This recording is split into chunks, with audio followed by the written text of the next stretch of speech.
Hello everybody, just wanted to jump on here and say hey. I know it's been a crazy few weeks for me and I'm sure it has been for you. Winston also wanted to say hi to you guys. He's my buddy and he hasn't been on a video in a while. So anyway, hopefully you all are doing good, are staying safe, are staying home as much as possible. And many of you guys have reached out to me, shot me some messages, so I figured I'd jump on here and give you guys a little bit of an update. Talking a little bit today about the coronavirus and its effect on what's going on in my life, and as far as the industry goes, and as far as how it affects you as well. I mean, basically at this point, this is something that is affecting all of us. I don't think anybody is void of being affected by this tragic, basically invisible killer.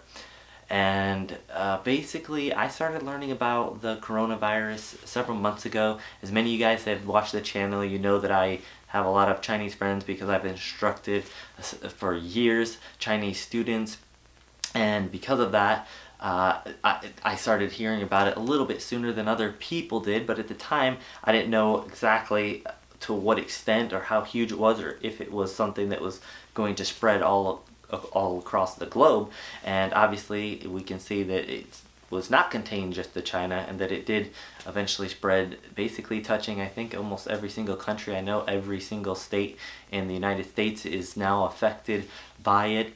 And basically it's a virus that came out of Wuhan, China. They believe it originated in the wet markets there. And I will just say a little side note here that we do need to, this isn't just a Chinese meat issue. I think this is something that even the United States and all of us morally and ethically have to look at, is how our meat is being harvested. Now I'm not, saying that everybody has to become a vegetarian or a pescatarian or something, although I don't think it's a bad thing to consider.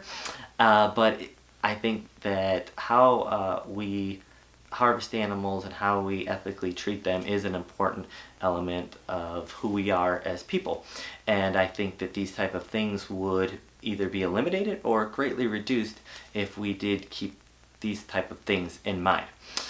So we have this virus coming from Wuhan, China. It's spreading across the world. And how is it affecting us?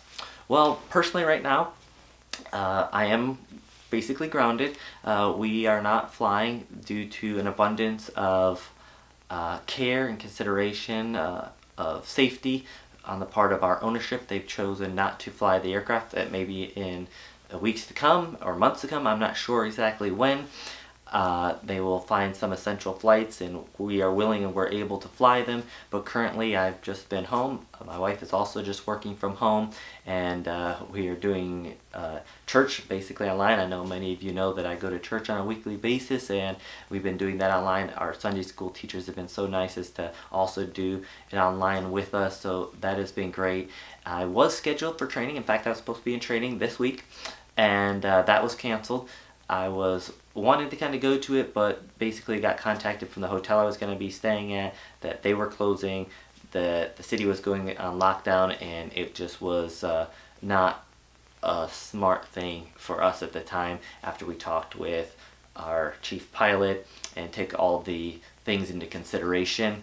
So hopefully I'll get my training in here in the next few weeks or months to come before. I think I have a grace month that that I can do. But anyway, our last flight that we took out of Midway, the control tower had actually gone and been evacuated because of the coronavirus. Some of the controllers in there had contracted it, and so flying out of Midway, which is a very busy airport right in Chicagoland, as many of you guys know, some of you have probably flown in there, was a little bit eerie. I'm not going to lie. Doing CTAF and everything worked out smoothly. I don't think at any point in time that we were pushing the limits of safety margins whatsoever, but it was just a kind of sad eeriness about it. And I know that since Midway has gone what they call ATC 0, or basically not able to staff it, I know that I think it was Vegas went out for a while. I think even San Francisco or LA was out for a time, maybe a few hours, maybe a few days. I'm not exactly sure. And then New York Center, I know, went ATC 0 for a while, as well as Indianapolis. So this has swept across the country and affected, and I really do appreciate individuals. Maybe there's a person from ATC watching, and the amount of help and guidance and just the amount of work that you guys do is just incredible. And now with this point, going to work when you've got families at home or loved ones, and risking going out is just huge. I know that even with my sister being a nurse, she's one of those critical workers or essential people that is needed so desperately now. So for all of you people in the industry that are from flying the planes to the maintenance crews to ATC that keeps this industry rolling during this time, a huge thanks to all of you. So how is it affecting the industry? Obviously, it's very, very detrimental, because we want people traveling. We want to carry people all over, and basically we had one of the most booming industries at the zenith that it's been in many years. Every single airline was hiring, from Delta to United to American to Southwest to Spirit to Frontier, all of the regionals like SkyWest, Republic, Envoy, Endeavor. Everybody was hiring, and it went from everybody hiring to basically nobody hiring to people taking. I talked to United person at United, and thousands of their people took voluntary time off for a few months to reduce pay, stay at home, and just to hopefully avoid furloughs. I know that I talked to a buddy over at American Airlines, and several of their pilots actually took early retirement, as well as several other pilots taking time off as well, voluntary time off, just to avoid furloughs. Already 2 airlines have announced that they're going to close, Trans-States Airlines as well as Compass Airlines. I have friends at both of these airlines. Now, we knew, people in the industry knew that those airlines were weak and that they were going to be going out, but at the time it wasn't as big or dramatic of an issue, because our friends that were there could possibly get hired on at mainline. Worst case scenario, they could just jump over to another regional, kind of lose some seniority, but they'd have a job. And now, with them announcing that they're going to close super fast within, days and weeks instead of months and years, and now with everybody not hiring. There might be some people out there hiring, I don't know, but every airline that I know of has stopped, at least for now, as of the recording of this video anyway. And so this puts a lot of people in a very precarious situation. People that had just gotten hired on at companies, the airline industry is based on seniority. They're fearing and wondering, am I going to have a job next month? How long is this going to last? So definitely it's some very scary times. The industry has gone through bad times before. 2001, obviously after 9/11, was very difficult, took years to recover. Another time in 2008 when the economy took the plunge. There was a lot of issues during that time as well. So the industry has gone through difficult times before, and it will get through this as well.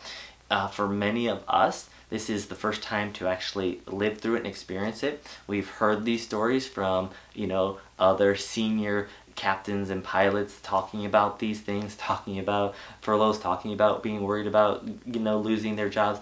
This really hits home when it's actually happening. It's a reality. So yeah, the industry is struggling now, but I think that people are strong, and that we will get through this together. If there's one thing about the aviation industry, is that you don't just accidentally get into it. It's something that you have to try to get into. And because of that, most people in the industry have an extreme passion for their jobs.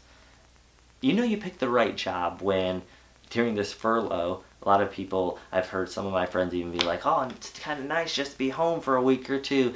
And I'm actually looking forward to going back to work. I want to get back to work, and that makes me feel good that, hey, I picked the right job in that aspect. Does that mean that there isn't any nervousness or any worry, especially for some of my friends that are going through this hard time? Yes, definitely there is. But that being said, I think the industry as a whole, we're strong. The people in it are going to band together, and we're going to get through this together.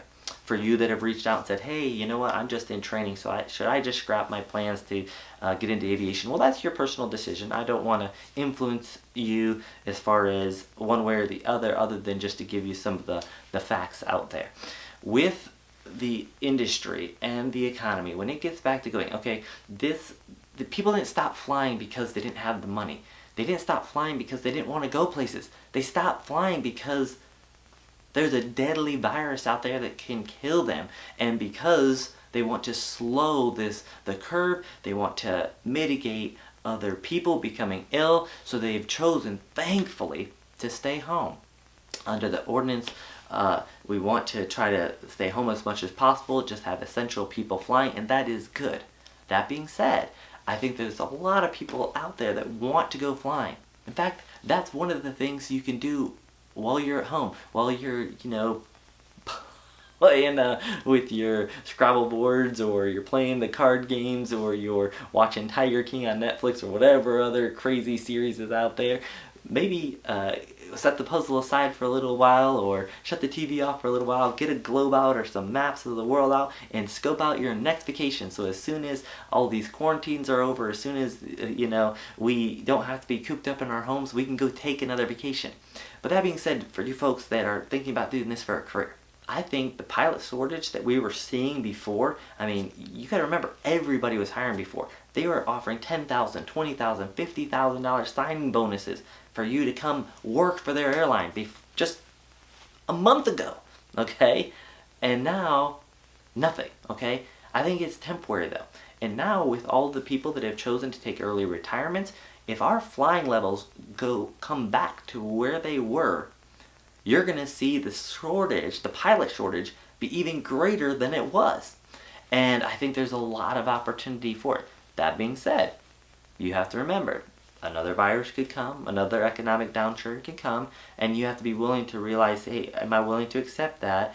Do the pros outweigh the cons? And for every different individual person, it might be a little different. For me, definitely the pros highly outweigh any type of those other fears or cons.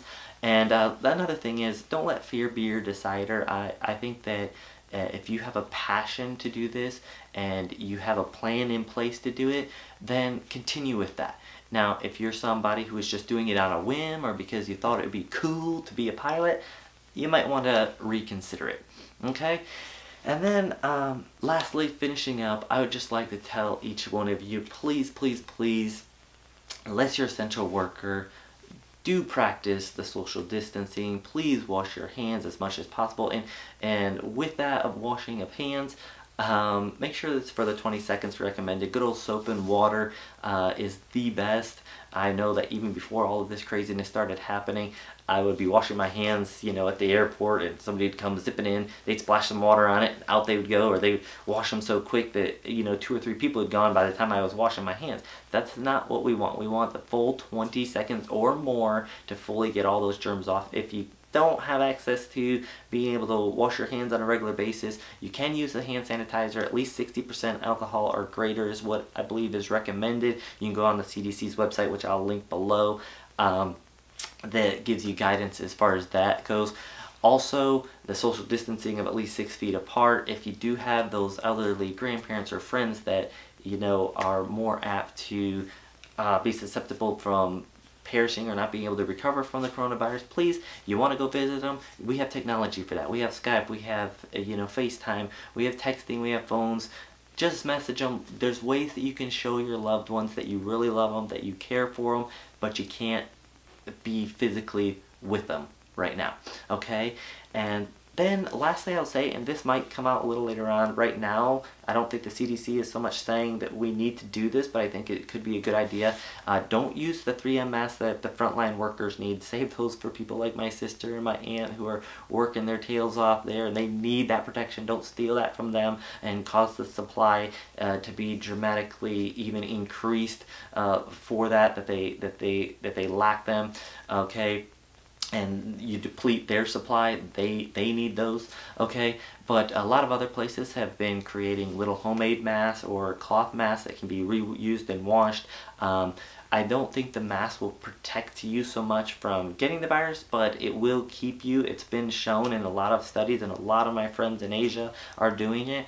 Wearing the mask does reduce the likelihood that you will be a carrier of it. And then also the gloves can obviously help, but just make sure that when you're using gloves or masks that you don't use that as, when you put the mask on, you got to put it on the proper way. And there's some YouTube videos out there on how to do that. I don't have one with me, or I would demonstrate it, but basically you don't want to be touching your face and your nose and eyes and stuff like that, because now you've just increased the chance that you'll get sick by wearing the mask. So you definitely want to put them on right and then use them properly.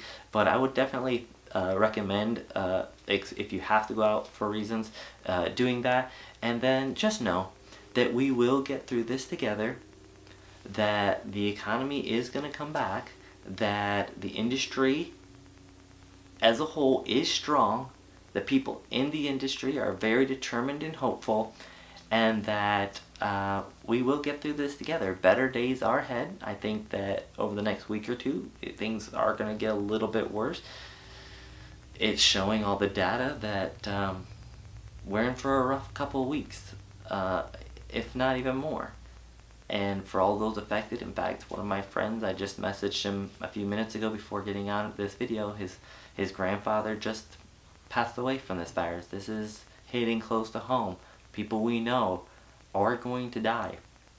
So it's so important. Don't live in fear of this. Don't, let not your heart be troubled. Don't freak out. But do, please, follow the recommendations. Follow the curfews. Follow the quarantines. Follow the social distancing. Washing of your hands. Stay in. Do not go out and about. Do not gather in large crowds. All of these steps are critical. They've been proven that they will work if we follow them. And then guess what? When this is all over, go ahead, take that trip, schedule that flight, go take that trip to Disney or out to Yosemite Park or out to New York City to see the Statue of Liberty, or out to Washington State and along the gorgeous Pacific Ocean out there, or go abroad, go see Tokyo, go see Beijing, go see Sydney, go see Rome, go see London, go see Paris. There's a world out there that is waiting to be discovered, that wants you there. For now, we're inside. But go ahead, start looking, start dreaming, start planning that vacation, and hopefully we'll see y'all in the air soon.